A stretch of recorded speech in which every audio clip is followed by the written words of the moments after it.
हरियाणा से एक बहुत ही संगीन आरोप सामने आया है, जिसने हमारी पूरी चुनावी प्रक्रिया पर ही बड़े सवाल खड़े कर दिए हैं। चलिए इस पूरे मामले को जरा गहराई से समझते हैं। तो ये है वो बयान जिसने, समझिए, इस पूरे बवाल को शुरू किया। राहुल गांधी का सीधा सीधा आरोप है कि हरियाणा में लोगों के जनादेश को चोरी किया गया और कांग्रेस से सरकार छीन ली गई। लेकिन बात सिर्फ एक सियासी बयानबाजी तक नहीं रुकी। अब ये दावा किया जा रहा है कि इन आरोपों को सच साबित करने के लिए ठोस सबूत भी मौजूद हैं। तो ठीक है, सबूत हैं, पर ये सबूत आखिर कहते क्या हैं? कौन से आंकड़ों की बात हो रही है?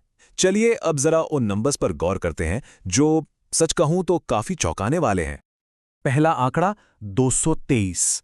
यह नंबर किस चीज का है? दावा यह है कि सिर्फ एक तस्वीर, जी हां, एक ही फोटो का इस्तेमाल करके 223 अलग अलग वोट डाले गए। सोचकर देखिए, बस नाम बदलता गया लेकिन चेहरा वो एक ही रहा। और कहानी यहीं खत्म नहीं होती। अगला आंकड़ा है 501। आरोप यह है कि एक ही घर के पते पर 501 वोटर रजिस्टर्ड थे। मतलब ऐसे वोटर जो शायद सिर्फ कागजों पर ही मौजूद हैं, हकीकत में नहीं। और फिर आता है सबसे बड़ा, सबसे हैरान करने वाला आंकड़ा, 1,24,000। जी, आरोपों के मुताबिक पूरे हरियाणा की वोटर लिस्ट में 1,24,000 ऐसे वोटर्स हैं जिनकी तस्वीरें ही नकली हैं। ये नंबर कितना बड़ा है, इसका अंदाजा लगाना भी मुश्किल है। तो सवाल ये उठता है कि अगर ये सब सच में हुआ तो इसे किया कैसे गया? आखिर वो कौन से तरीके थे जिनसे कथित तौर पर ये पूरी वोट चोरी की गई? जो आरोप हैं वो 4 मेन तरीकों पर टिके हैं। पहला तो वही, एक ही फोटो को बार बार यूज करना। दूसरा, एक ही एड्रेस पर सैकड़ों फर्जी वोटर बना देना।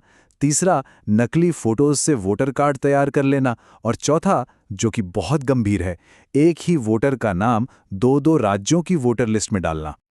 ये जो चौथा तरीका है ना, ये हमारे लोकतंत्र के एक व्यक्ति एक वोट वाले सिद्धांत पर सीधा हमला है। सोचिए, आरोप यह है कि कई लोग ऐसे हैं जिनका नाम हरियाणा की वोटर लिस्ट में भी है और उत्तर प्रदेश की लिस्ट में भी। मतलब डुप्लीकेट वोटिंग का सीधा रास्ता। तो ठीक है, तरीके समझ लिए, आंकड़े देख लिए, पर अब सबसे बड़ा सवाल कि ये आरोप आखिर हैं किस पर? कौन लगा रहा है और किसके ऊपर ये उंगली उठाई जा रही है? राहुल गांधी ने इसमें कोई लाग लपेट नहीं रखी। उनका आरोप एकदम साफ और सीधा है।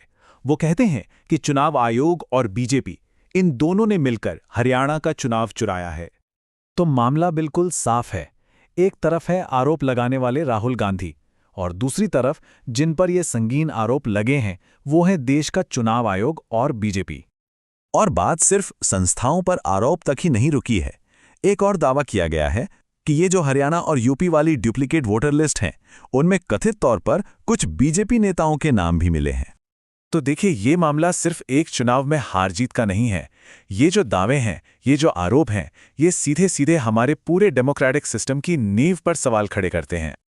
तो चलिए एक बार फटाफट सब कुछ समराइज कर लेते हैं। एक फोटो से 223 वोट, एक घर पर 501 वोटर, 1,24,000 नकली फोटो वाले वोटर्स और वोटर्स का नाम 2-2 राज्यों की लिस्ट में। और इन सब के लिए सीधा आरोप चुनाव आयोग और बीजेपी पर। और ये सब हमें एक बहुत बड़े सवाल पर लाकर छोड़ देता है कि जब चुनावी प्रक्रिया, जो हमारे लोकतंत्र का आधार है, उसी पर इतने गंभीर सवाल उठने लगें, तो फिर आम इंसान का इस व्यवस्था पर भरोसा कैसे बना रह सकता है? ये एक ऐसा सवाल है जिस पर हम सबको सोचने की जरूरत है।